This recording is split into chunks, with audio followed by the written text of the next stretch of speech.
Salut, c'est Dimitri, bienvenue sur GoMan, la chaîne de l'investisseur immobilier. Aujourd'hui, j'avais envie de vous parler de la stratégie à adopter. Alors, il y a d'autres vidéos sur lesquelles je parle de la stratégie à adopter, mais globalement, il y a un peu de vent là, en bord de mer. Mais globalement, quand vous êtes investisseur, il est indispensable d'avoir en tête une stratégie de long terme. C'est-à-dire, vous voulez devenir quoi et vous voulez surtout obtenir quoi dans 1 an, 2 ans, 3 ans, 5 ans. Ça va vous permettre en fait de définir un rythme d'investissement et d'avoir des références sur lesquelles vous pouvez vous baser pour investir. Moi de mon côté, je dis n'importe quoi, hein, mais on va dire que dans 3 ans, je souhaite avoir 10 000 euros par mois de loyer. Bon, qu'est-ce qu'il faut pour que j'aie 10 000 euros par mois de loyer compte tenu de ma situation actuelle? Est-ce qu'il faut que j'investisse dans un appartement, 2, 3, 4 par an et comment je peux y arriver? L'important quand on est investisseur, c'est d'anticiper, savoir anticiper. C'est bien d'être réactif lors des achats, mais c'est aussi savoir où est-ce que vous allez, où est-ce que vous souhaitez aller. Donc ça, c'est important d'avoir une stratégie et de construire cette stratégie afin de pouvoir mettre en place tous les éléments qui permettent d'y arriver.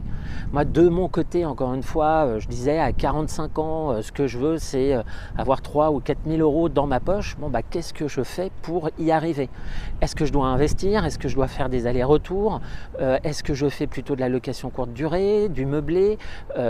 Et donc en fait, en se fixant ces objectifs à moyen terme, long terme, ça vous fait poser des questions actuellement qui vont avoir un impact sur votre stratégie et qui vont surtout avoir un impact dans l'avenir pour définir qui vous allez être dans 3 ou 4 ans. Donc ayez toujours en tête des stratégies anticipées. Je pense que ça, c'est l'un des mots essentiels quand on est investisseur immobilier ou investisseur tout court. Il faut savoir anticiper les problèmes, il faut savoir anticiper pour mettre en place les actions qui arriveront, qui vous permettront surtout d'arriver à votre objectif final.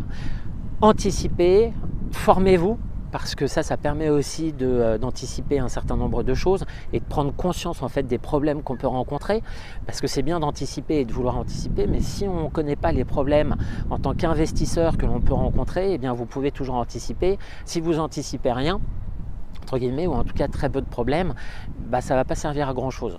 Donc formez-vous, documentez-vous, regardez sur les chaînes YouTube des influenceurs, regardez aussi des formations.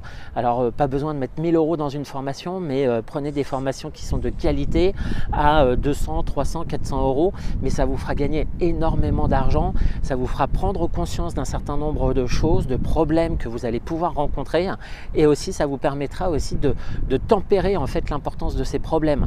C'est ça aussi l'anticipation, c'est que si on n'anticipe pas et si on a un problème, tout de suite ça va être compliqué. Si on a anticipé, comme on l'a anticipé, ça ne pose pas de problème, on sait comment réagir. Donc l'anticipation, c'est l'un des éléments de base quand on est investisseur. Donc anticipez, formez-vous, recueillez de l'information, c'est essentiel. Prenez du recul au final. Je finirai cette vidéo par ça, c'est prenez du recul par rapport à la situation et puis agissez une fois que ce recul est pris. Donc j'espère que cette vidéo vous a plu, likez, abonnez-vous à la chaîne et puis je vous dis à très bientôt. Peut-être que je vous présenterai un bien que je viens juste d'acheter. Une petite vidéo rapide. Je vous dis à très bientôt. Salut, salut.